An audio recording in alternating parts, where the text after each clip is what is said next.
प्रहराय सन्निहिता जयाय प्रशिक्षिता के संकल्प के साथ भारतीय सेना ने जो पराक्रम दिखा करके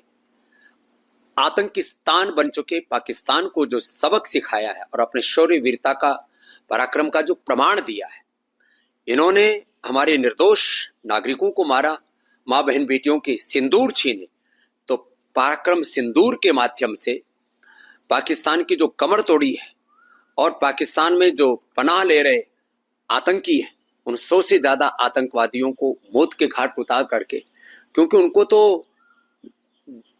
जहन्नुम में जाने की, जन्नत नहीं कहूंगा मैं, जहन्नुम में जाने की जल्दी थी ना कि वहां हुर्रे मिलेंगी। अब उनकी हुर्रों के पास उनको जल्दी भेज दिया है। और मैं आगे भी अपेक्षा करता हूं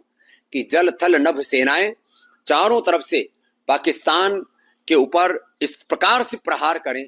कि ऐसी कमर तोड़ें उसकी कि इधर पीओके का तो भारत में विलय कर ही लें, उधर बलूचिस्तान और पख्तून में, पंजाब सिंध में, चारों तरफ जो विद्रोह के स्वर उठ रहे हैं पाकिस्तान में, उन सब को अब हमें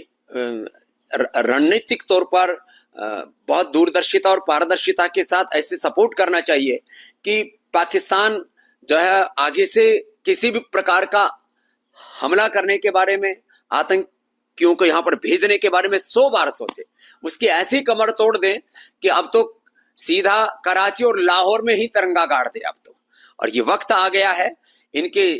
आतंकियों को जितने भी पीछे से फंडिंग करते हैं, उनके जो प्रशिक्षण करते देते हैं उनको, उसमें सेना भी शामिल है, सेना भी उनको प्रशिक्षण देती है, उनके आतंकियों के जो पूरे गैंग को चलाने वाले जो बड़े बड़े जिनको पूरी दुनिया आतंक का पर्याय मानती है, उन सबको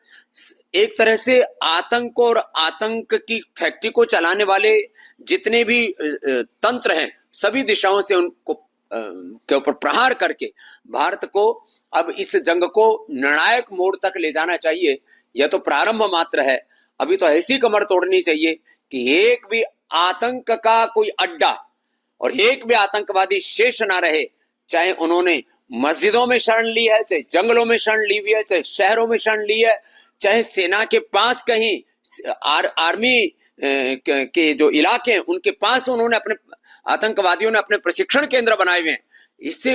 बड़े और दुर्भाग्य की बात क्या हो सकती है। और पूरी दुनिया के सामने पाकिस्तान की आर्मी अब बेनकाब हो चुकी है, एक्सपोज हो चुकी है। अब उसको भी पूरा सबक सिखाने का वक्त आ गया है, क्योंकि पाकिस्तान की यदि जनता बेचारी भोली भाली और गरीब है, तो वहां के जो नेता हैं वो तो बड़े वाहियात किस्म के, और वहां की जो आर्मी है एक तरह से वही आतंकवादियों को सपोर्ट करने वाली नहीं, वो खुद एक आतंकवादी गिरोह जैसी है, और उसको खत्म करने का वक्त आ गया है। ऑपरेशन सिंदूर इसको नाम दिया गया था। ऑपरेशन सिंदूर इसीलिए नाम दिया गया कि जिन हमारे मां बहन बेटियों को सिंदूर छीने, उसका बदला हमारी सेना ने लिया है, और अभी तो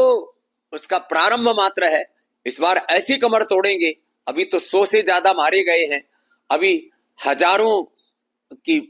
प्रतीक्षा कर रही है मौत, उनको उनके गंतव्य तक पहुंचा करके ही, उनको सबक सिखा करके ही भारतीय सेना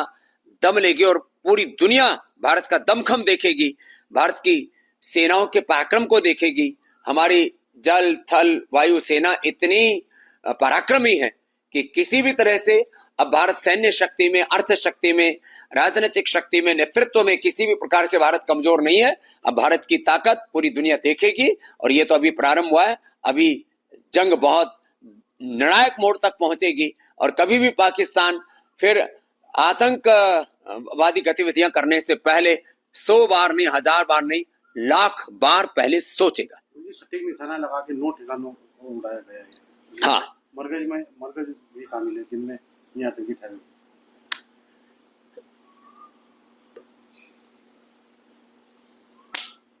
1971 में जब हमने पाकिस्तान के नापाक इरादों को हमने ध्वस्त किया था, इस बार उस समय महीनों लग गए थे, अब तो मात्र 15 दिन की तैयारी के साथ जो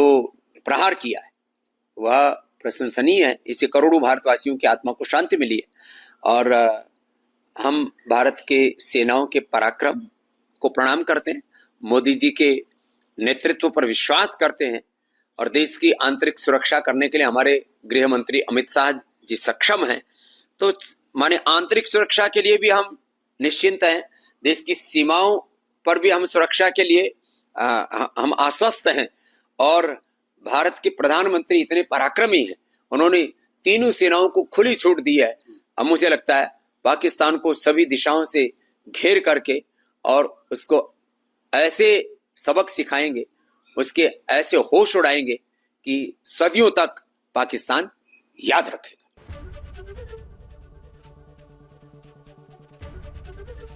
एबीपी गंगा, खबर आपकी, जुबान आपकी।